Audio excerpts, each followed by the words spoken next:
खूप मोठं नुकसान सोलापूर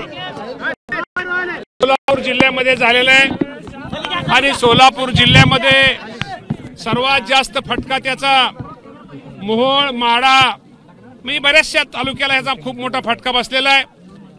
मी खरं तर आपल्या माध्यमातून इथं शेतकरी बांधव आहेत, शेवटी शेतकरी बांधवांचा उद्रेक असणं हे साहजिक आहे।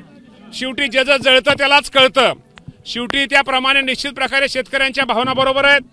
आज आपण इथं शेजारी पाहतो, इथं ऊसाचं क्षेत्र आहे, संपूर्ण ऊसाच्या बाजू इथं नुकसान झालेलं आहे।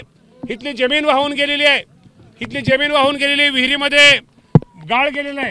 मी त्यामुळे निश्चित प्रकारे बऱ्याच ठिकाणची इथं पशुधन वाहून गेलेलं आहे, गायी म्हशी सगळे वाहून गेलेले आहेत। इथं घरामध्ये पाणी शिरलेलं आहे, काही घरांची खूप मोठ्या प्रमाणात पडझड झालेली आहे। मी या माध्यमातून माझ्या शेतकरी बांधवांना आपल्या माध्यमातून आश्वासित करतो की निश्चित प्रकारे हे नुकसान खूप मोठं आहे। शेतकऱ्यांच्या दृष्टिकोनातून खूप अडचणीचा हा काळ आहे आणि अडचणीचा दिवस, पण एवढं सांगतो की हे निसर्गाचं संकट आहे। हे निसर्गाचं संकट आपल्या सर्वांना माहिती आहे की पूर्वी पाऊस पडायचा, पण आता जो पाऊस पडतोय एका दिवशी पाऊस जो पडतोय तो वर्षाच्या सरासरी एवढा पडतोय। त्यामुळे हे खरं तर या गोष्टी आपल्या सगळ्यांना समोर आलेल्या आहेत। ह्यातनं आपल्याला खूप काही गोष्टी शिकाव्या लागतील, काही गोष्टीमध्ये पुढे असं काय होऊ नये यासाठी उपाययोजना करायच्या लागतील। परंतु आज शेतकरी माझा अडचणीत आहे, शेतकऱ्यांचं दुःख, आज शेतकऱ्यांच्या प्रतिक्रिया, शेतकऱ्यांचं काहीच चुकीचं नाहीये। शेवटी आम्ही पण शेतकरी आहे की शेवटी हातातोंडाशी आलेला घास, त्या बिचाऱ्या त्या हातातोंडाशी आलेल्या घासावरती, त्या पिकावरती माझ्या शेतकरी बांधवांनी पुढची स्वप्न रंगवली असतात, त्या स्वप्नाचा चक्काचूर झालेला आहे। त्यामुळे शेतकऱ्यांचा उद्रेक असणं यामध्ये कुठलंही चुकीचं नाहीये। शेवटी शासन म्हणून या शेतकऱ्यांचा आज आपण इथं उंदरगावला इथं आलेलो आहे। निश्चित प्रकारे आपल्या माध्यमातून माझ्या शेतकरी बांधवांना सांगतो, एक राज्याचा कृषी मंत्री म्हणून या राज्याचे मुख्यमंत्री देवेंद्र फडणवीस साहेब असतील, एकनाथजी शिंदे साहेब असतील, अजितदादा पवार साहेब असतील, हे संपूर्ण परिस्थितीवर लक्ष ठेवून आहेत। काल मुख्यमंत्री, दोन्ही उपमुख्यमंत्री एकनाथजी शिंदे साहेब असतील, हे काल दिल्लीला गेले होते। हे दिल्लीला फक्त शेतकऱ्यांना चांगल्या प्रकारचं कुठेतरी एक काहीतरी पॅकेज मिळावं, आज जो शेतकरी अडचणीत त्या शेतकऱ्याला काहीतरी मदत मिळावी यासाठी ही सगळी मंडळी काल दिल्लीला गेली होती। निश्चित प्रकारे आज ह्या 4-5 दिवसामध्ये सगळे मंत्री हे प्रत्येक जिल्ह्यामध्ये जे पालकमंत्री ते प्रत्येक जिथं अतिवृष्टी आहे तिथे जाऊन ते पाहणी करतायत आणि त्यांना निश्चित प्रकारे गांभीर्य कळलेलं आहे।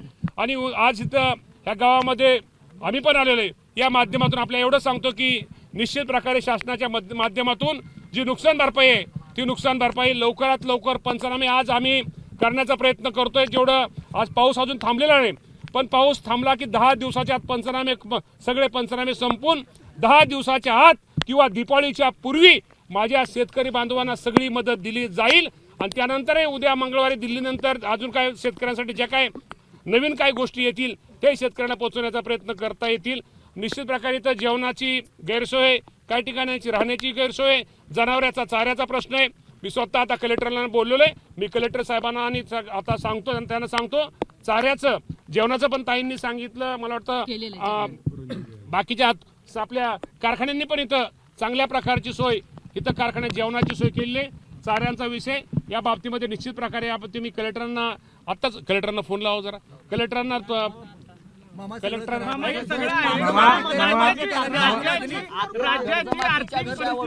राज्याची आर्थिक परिस्थिती अशी आहे का की शेतकऱ्यांना आपण तात्काळ मदत देऊ शकू? आपण जे 2200 कोटी रुपये दिले म्हणून सांगताय, वाटप सुरू आहे म्हणून सांगितलं जातं, ते मागच्या नुकसानीचे आहेत, आता होणाऱ्या मागच्या नुकसानीचे नाहीत। ह्याच पावसाळ्यामध्ये अतिवृष्टी झालेली आहे, जे आहे का ना जून जुलै, आता तुम्हाला अतिवृष्टी आता झालेली आहे। ह्या सोलापूर जिल्ह्याचा जर विचार करायचा तर जवळजवळ 80 ह्या महिन्यामध्येच तिथं जास्त नुकसान झालेलं आहे। पण त्यामुळे आता पाऊस पडल्याशिवाय, पंचनामा झाल्याशिवाय, अहवाल प्राप्त झाल्याशिवाय आपल्याला काय करता येणार नाही। पण तात्पर अर्जंट आपल्याला जे आहे कलेक्टरकडे जे पैसे असतात त्या बाबतीमध्ये येणाऱ्या 1-2 दिवसामध्येच 2 दिवसामध्ये आपल्या सर्वांना जी मदत आहे ती शेतकऱ्यांना मदत देण्याचा प्रयत्न करतो। शेतकरी आहात, शेतकरी पुत्र आहात, शेतकऱ्यांना तुमच्याकडनं अपेक्षा आहे की ओला दुष्काळ जाहीर झाला पाहिजे, मात्र ओला दुष्काळ होत नाही। कलेक्टर साहेब असं कसं तुम्ही सगळे बसून करता? इथं उंदरगाव येथे मी आलो, इथं लोकांची भावना आहेत, ह्या लोकांना तुमच्याकडून जी मदत ताबडतोब सीएमने जाहीर केली ते तुम्ही इथं लोकांना का मदत करत नाही? अजून का केली मदत पोहोचली नाही? इथं लोकांचा उद्रेक भरपूर आहे, इथं लोकांचा समोर सगळ्यांचा। नाही सर, आता तुम्ही बरं का टेबला बसली, तुमचे प्रांत कुठे आता? प्रांत इथं मॅडम नाही, तर तहसीलदार इथं कुठं? ठीक आहे, तहसीलदार ह्याला गेलेत कुठेतरी। हा ठीक आहे, ते असू द्या, त्याचं असतील फील्डवर, आता काही अडचणीच आहे. इथं चाऱ्याचा विषय ऐका ना, चाऱ्याचा विषय, इथं जेवणाची सोय त्याला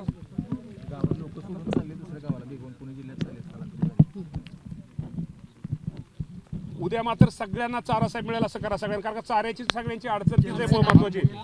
आणि आता जेवणाचं बऱ्यापैकी झालंय, पण अजूनही करतोय चाऱ्याचाच विषय. जेवणाची त्यांनी त्यांची जेवणाची सोय इथं सगळे असतात ग्राम एकच एक इथं कारखान्यांनी वगैरे सगळ्यांनी मदत केली. चाऱ्यांचं एक मिनिट, मी एका शेतकऱ्याकडे फोन देतो, चाऱ्याच्या बाबतीत त्यांची अडचण ऐका आणि परत नंतर हे करा. बोला मामा, तर तुम्ही शेतकरी कर्जमाफीची मागणी होते राज्यभरातून, काय सरकारची भूमिका आहे? खरंच आहे, माझा शेतकरी खूप अडचणीत आहे आणि तुमचं चुकीचं नाही. आज शेतकऱ्यांना काय ते आधार दिला पाहिजे. कर्जमाफीच्या बाबतीमध्ये निश्चित प्रकारे शेतकरी हा अडचणीत आहे. कर्जमाफीच्या बाबतीमध्ये राज्याचे मुख्यमंत्री आणि दोन्ही मुख्यमंत्री निश्चित प्रकारे येणाऱ्या काळामध्ये हा निर्णय घेण्याचा प्रयत्न करतील. मामा, तुम्ही शेतकरी आहात, ओला दुष्काळ का जाहीर होत नाही? दिवाळीपूर्वी 100% शेतकऱ्याला मदत केली जाईल. राज्याचा कृषी मंत्री म्हणून मी आज तुमच्या समोर आहे. फक्त मदत केली आहे. विमान अपघातामध्ये बेलगाम हल्ल्यामध्ये 50 लाख केली, 1 कोटी केली.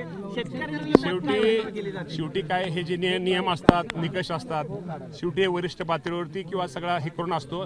त्या बाबतीमध्ये निश्चित प्रकारे आता ह्यातून शिकवलंय मला या माध्यमातून निश्चित प्रकारे आपल्या सगळ्यांना सांगायचंय की आज आता हे नदी काठचं असेल, वाड्याकाठचं असेल, हे काही गोष्टीमध्ये आता आम्हालाच दुरुस्त्या करावं लागतील. अतिक्रमण आमचं आहे का कुणाचं आहे, किंवा कुणी काय केलंय, किंवा त्या बाबतीमध्ये काय केलं पाहिजे, हे निश्चित प्रकारे आम्हाला शिकावं लागेल. पण निश्चित प्रकारे हे सरकार शेतकऱ्यांच्या बरोबर आहे. अडचणीच्या काळामध्ये हे शेतकऱ्याला पाठिंबा देणारं सरकार आहे आणि शेतकऱ्यांसाठी जी काय मदत करता येईल तो करण्याचा प्रयत्न आम्ही करू.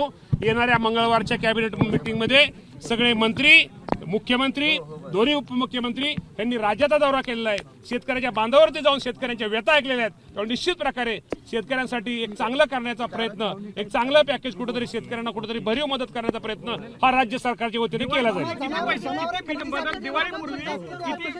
दिवाळीपूर्वी जे आता नुकसान भरपाई केली, पहिले आपण पहिल्या पातळीवरती जो नियम निकष आहे त्या पद्धतीने आपण मदत करू.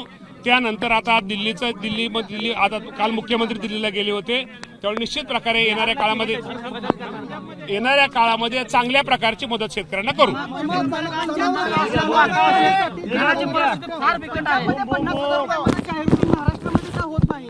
तेच मी तुम्हाला म्हटलं की या बाबतीमध्ये राज्याचे मुख्यमंत्री, एक उपमुख्यमंत्री दिल्लीला काल गेले होते. या बाबतीमध्ये निश्चित प्रकारे येणाऱ्या काळामध्ये पहिली आपली जी मदत आहे, पहिला आपल्याला शेतकरी जो अडचणीत आलाय, जो त्याला कसं तरी उभा करून त्याला थोडं मदत करून त्याला आपण उभा करून निश्चित प्रकारे चांगल्यातली चांगली मदत माझ्या राज्यातल्या शेतकऱ्यांना केली जाईल. एबीपी माझा, उघडा डोळे बघा नीट.